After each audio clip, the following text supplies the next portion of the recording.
Hello, good morning, जोहार। आप सभी का न्यूज झारखंड में स्वागत है। चलिए शुरुआत करते हैं आज की झारखंड की बड़ी खबरों के साथ। पहली बड़ी खबर की बात करें तो झारखंड के मजदूरों से घूमता है देश का आर्थिक पहिया, हेमंत सोरेन।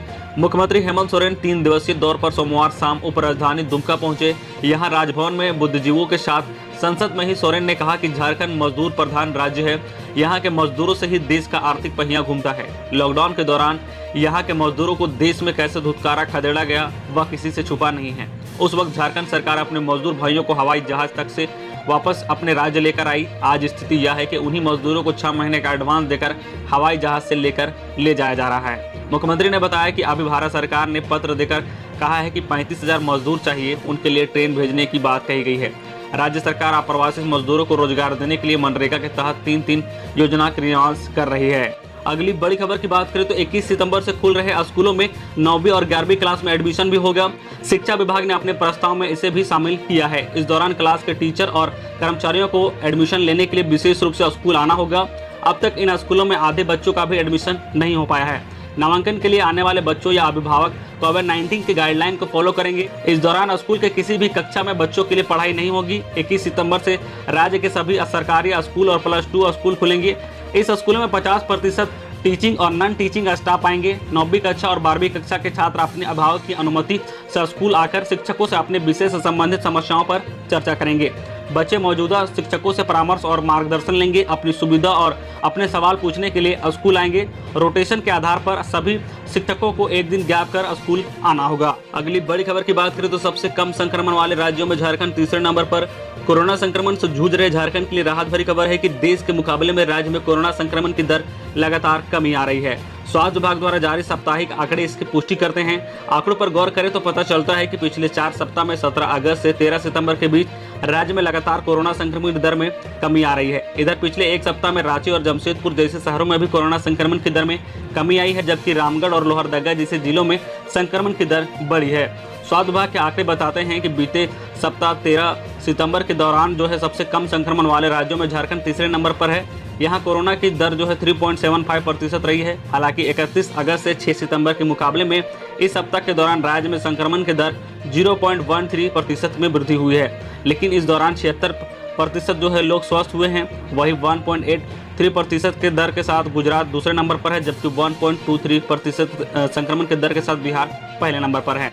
अगली बड़ी खबर की बात करें झारखंड कोरोना अपडेट को लेकर तो राज्य में सोमवार को 1263 नए कोरोना संक्रमित मिले हैं, जबकि 1529 मरीज स्वस्थ होकर घर लौट चुके हैं। जमशेदपुर के 3 मरीजों की मौत हो गई है। राज्य में अब तक 561 मरीजों की मौत हो चुकी है। राज्य में अब तक 62,737 संक्रमित मिल चुके हैं। इसमें से 48,112 मरीज स्वस्थ हो चुके हैं। इस समय एक्टिव केस 14,064 है। सोमवार को रांची में 263, पूर्व सिंहभूम से 151, गिरिडीह से 107, देवघर से 106, रामगढ़ से 99, गढ़वा से 73, बोकारो से 65, धनबाद से 54, गुमला से 46 और पश्चिम सिंहभूम से 42 मरीज मिले हैं। अगली बड़ी खबर की बात करें तो सहायक पुलिसकर्मियों ने सड़क पर हंगामा किया। राज्य के 12 जिले से आए 2000 से ज्यादा सहायक पुलिसकर्मी अपनी नियुक्ति को अस्थायी करने समेत अन्य मांगों को लेकर सोमवार को भी वो आंदोलन जारी रखा। सोमवार को राजभवन का घेराव करने मोराबादी मैदान से वो जैसे ही निकले, राज्य पुलिस ने जबरन रोक दिया। पुलिस के साथ नोकझोंक होने पर सड़क पर हुए बैठकर नारेबाजी करने लगे। करीब 1 घंटा तक हंगामा जारी रखा। सहायक पुलिसकर्मियों का कहना है कि उनकी हड़ताल पर कोई भी ध्यान नहीं दे रहा है। इस वजह से राजभवन का घेराव करेंगे। सड़क पर बैठने की सूचना मिलते ही रांची के एसएसपी ने सुरेंद्र झा मौके पर पहुंचे और उन्हें समझाकर शांत कराया। एसएसपी ने कहा कि वो अपनी मांग जरूर रखें, लेकिन अनुशासन में रहकर। इसके बाद आंदोलनकारी वापस मोराबादी मैदान लौट गए। रांची के सिटी एसपी और ट्रैफिक एसएसपी ने सहायक पुलिसकर्मियों से बातचीत कर हड़ताल खत्म करने का प्रयास किया, लेकिन वो उन्हें मनाने में असफल रहे। अगली बड़ी खबर की बात करें तो झारखंड विधानसभा का मानसून सत्र 18 से आज से कोरोना जांच, इसके लिए कुछ जरूरी गाइडलाइन भी तय की गई है। झारखंड विधानसभा का मानसून सत्र 18 सितंबर से 22 सितंबर तक चलेगा। कोरोना संकट के बीच शुरू हो रहे सत्रों को लेकर सख्त गाइडलाइन जारी की गई है। इसके लिए सभी विधायकों, विधानसभा के पदाधिकारी व कर्मचारियों की कोरोना जाँच की जा रही है। रिपोर्ट नेगेटिव आने पर ही मानसून सत्र में भाग ले सकेंगे। इसके लिए आज से कोरोना जांच शुरू हो रही है। जिला प्रशासन ने रविवार को ही इस संदर्भ में बैठक की और इसके लिए रणनीति तैयार की है। अगली बड़ी खबर की बात करें तो 16 से होने वाली यूजीसी नेट अब 24 सितंबर से।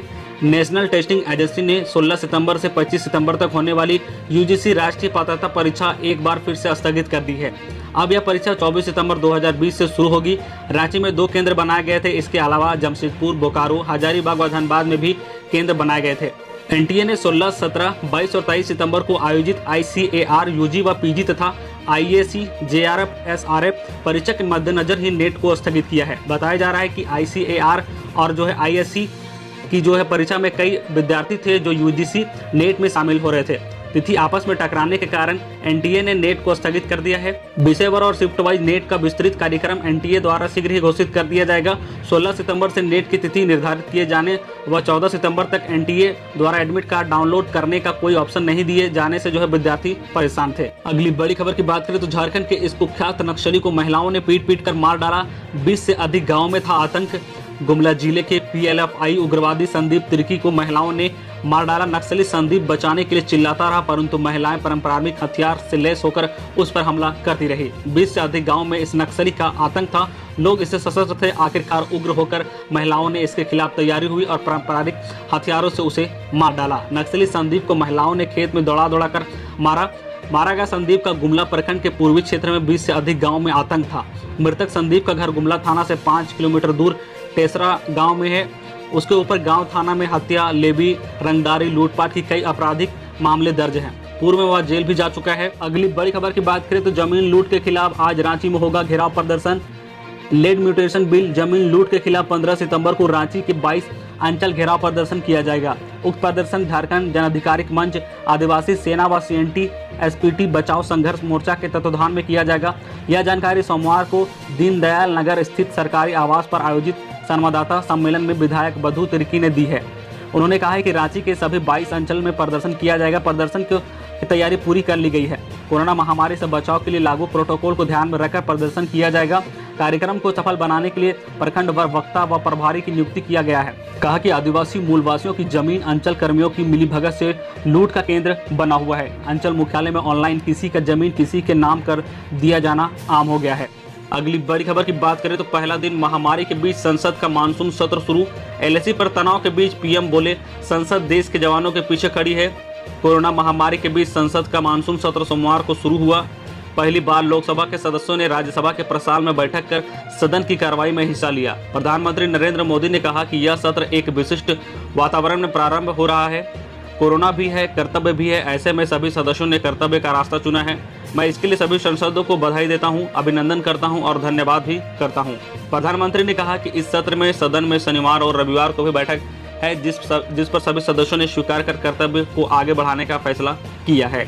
सत्र शुरू होने से पहले मीडिया को दिए गए बयानों में प्रधानमंत्री मोदी ने लद्दाख में चीन के साथ चल रहे सीमा गतिरोध के संदर्भ में स्पष्ट कहा कि भारतीय सैनिक दुर्गम पहाड़ी इलाकों में बहादुरी के साथ अपना कर्तव्य निभा रहे हैं। LAC पर गतिरोध का जिक्र करते हुए उन्होंने विश्वास जताया है कि संसद एक स्वर है, यह संदेश देगी कि वह हमारी सीमाओं की रक्षा करने वाले सैनिक के साथ एकजुट से खड़ी है। तो ये थी आज की झारखंड की टॉप बड़ी खबरें। तो आज के लिए बस इतना ही। इसी तरह जो है झारखंड की हर छोटी बड़ी खबर देखने के लिए हमारे चैनल न्यूज झारखंड चैनल को सब्सक्राइब करके बेल आइकन प्रेस कर लीजिए। साथ ही साथ जो है आप अपनी राय देने के लिए हमें कमेंट बॉक्स में अपनी राय जरूर साझा करें। चलिए मिलते हैं नेक्स्ट खबर के साथ।